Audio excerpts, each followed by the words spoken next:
The laughter came first. Not nervous laughter. Not the kind people do when they're uncomfortable and don't know what else to say. This was the open, unashamed kind. The kind that fills a room and expects the walls to laugh back. Senior Partner Clifford Bowen laughed, like that when he saw Maren Osei walk off the elevator onto the 32nd floor of Bowen, Halstead & Driscoll. She was 29. She was carrying a leather portfolio. She was wearing a navy blazer she'd pressed herself that morning, in a hotel room 11 blocks away. And she had not slept more than 4 hours, because she had been reviewing case files until 2 in the morning. None of that mattered to Clifford Bowen. What mattered to him was what he saw. A young black woman standing in the lobby of his law firm like she was lost. "Excuse me," he said, still smiling. "Are you here for the paralegal position? Because HR is on 14. Maren looked at him. Just looked, the way you look at something you've already accounted for. "I'm here for the 9 o'clock, she said. "The 9 o'clock, Bowen repeated. "The partnership review meeting." The smile on his face didn't disappear exactly. It shifted, recalibrated. "Sweetheart, that meeting is for senior counsel. Invitation only." "I know," Maren said.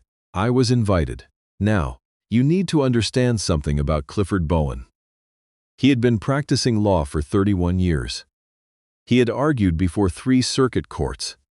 He had a portrait in the lobby and his name on the building. Second name, but still on the building.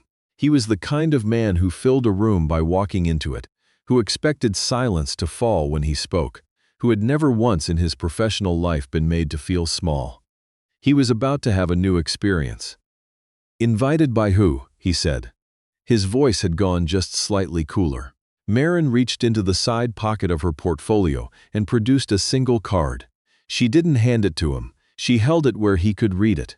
The letterhead said, Driscoll Foundation. The name at the bottom said, Edmund Driscoll, Chairman. Clifford Bowen read it twice. He didn't say anything. She put the card back in her portfolio and walked past him toward the conference room. What nobody in that building knew, what Bowen himself did not know, was that 3 months earlier, Maren Osei had been sitting in an airport in Philadelphia eating a sandwich she couldn't really afford, waiting on a delayed flight, when the man next to her had started coughing badly enough that she'd asked if he was all right. He was not all right. He was 72 years old. He was traveling alone, and he was having what would later be confirmed as a mild cardiac event. Maren had stayed with him. She'd flagged down a gate agent. She'd kept him calm. She'd held his hand in the ambulance and sat with him in the emergency room until his daughter arrived 3 hours later, even though she had missed her flight. And it had cost her $240 to rebook. She hadn't done it for any reason except that she was the only person there. The man's name was Edmund Driscoll. He was the founding partner of the 3rd largest intellectual property firm in the Northeast. He had spent 3 months quietly investigating who she was, where she'd gone to school, what kind of lawyer she had become. He had read her published work. He had spoken to her former supervising partner in Atlanta, who had described her as, and these were his exact words, "the sharpest associate I have worked with in 20 years, and I let her leave because I was an idiot."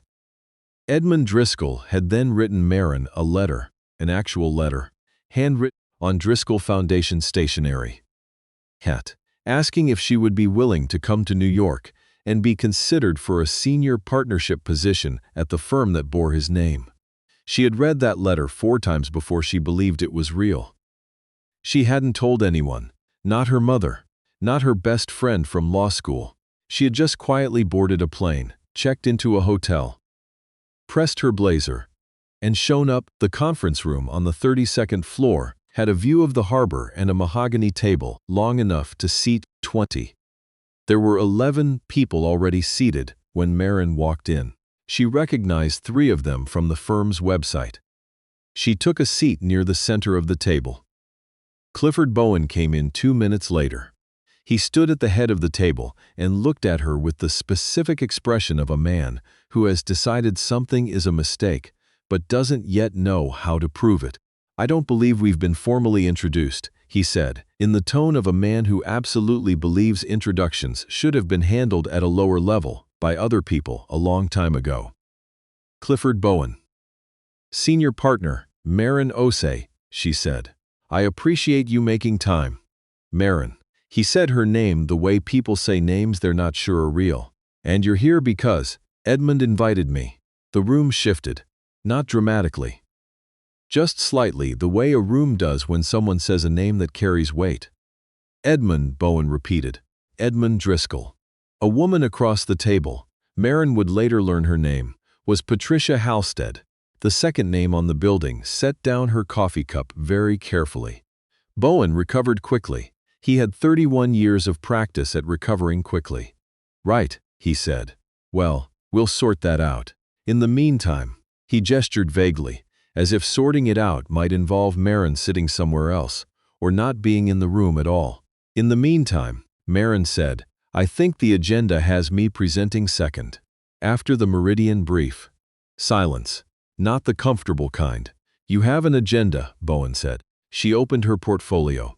The agenda was printed on Driscoll Foundation letterhead. It had her name on it.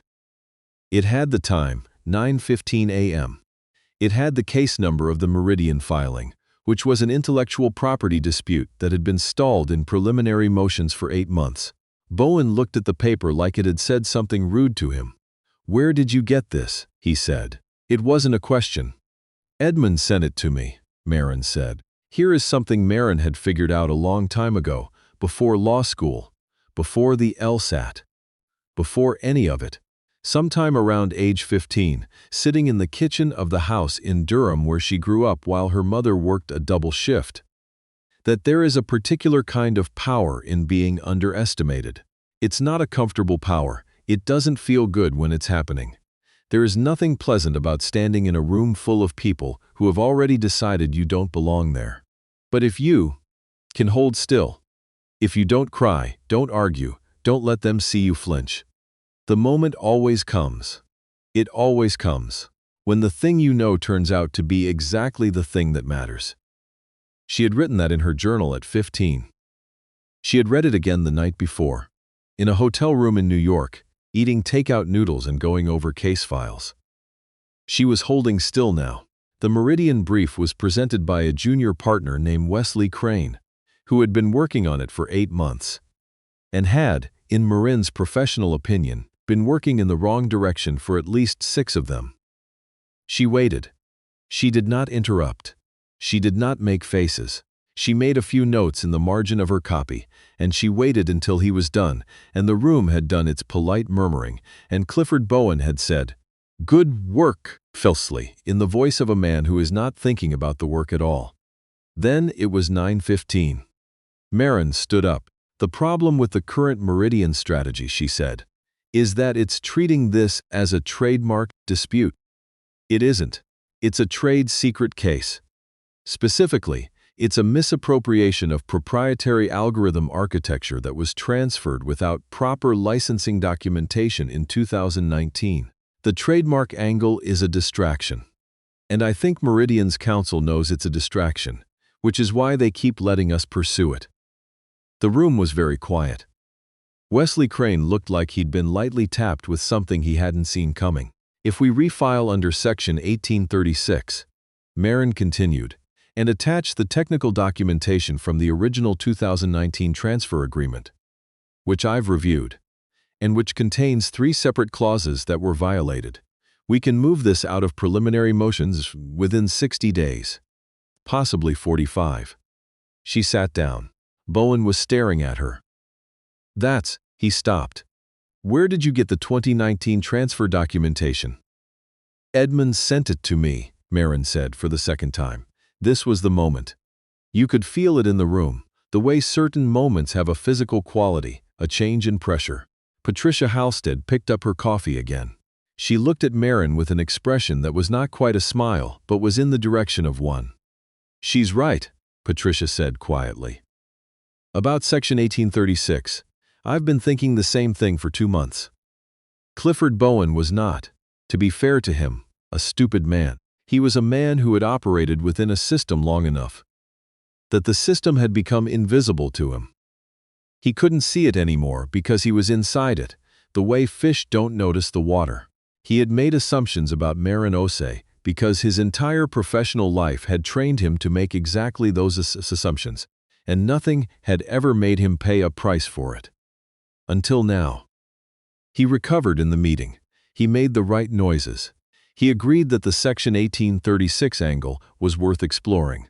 He thanked Maren for her analysis, in a voice that was mostly professional, with only a small shadow of something else underneath.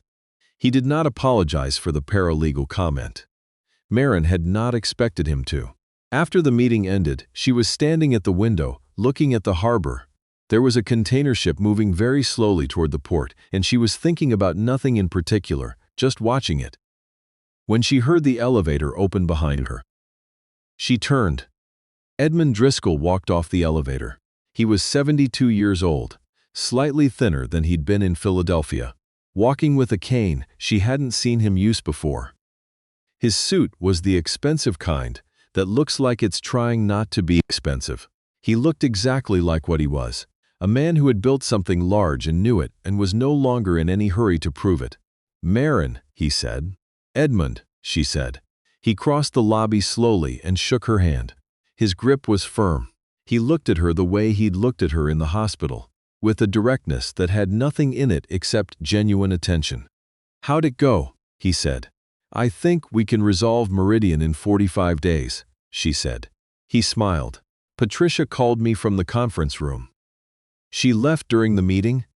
"She stepped out," Edmund said, "to tell me she'd made a mistake turning you down in 2022. Maren went still. "Patricia Halstead interviewed me in 2022. "She did," Edmund said. "She told me this morning that she'd passed because you seemed—" He paused, choosing the word carefully. "Overqualified." "Overqualified," Maren repeated. "Which is a way of saying she was scared," Edmund said, without any particular judgment in his voice. "People do that. They mistake the things that should make them feel confident for threats." He looked toward the conference room. "Clifford called me this morning too. Before the meeting." "What did he say?" "He wanted to know who you were and why I'd invited you without running it through him first." Edmund paused. "I told him I didn't need to run it through him first." Maren looked at him. "You could have warned me." "I could have," Edmund agreed. "I wanted to see how you handled it." She laughed, despite herself. It was a real laugh, the surprised kind. "I almost said something very rude to him in the lobby," she said. "I know. Patricia told me he did the paralegal thing." Edmund shook his head once, slowly. "He's been doing that for 20 years. I've been watching him do it, and I've been letting it go because he's good at the work, and I told myself the work was what mattered." He was quiet for a moment. "I was wrong about that." What happened in the weeks after was quiet, the way important things often are.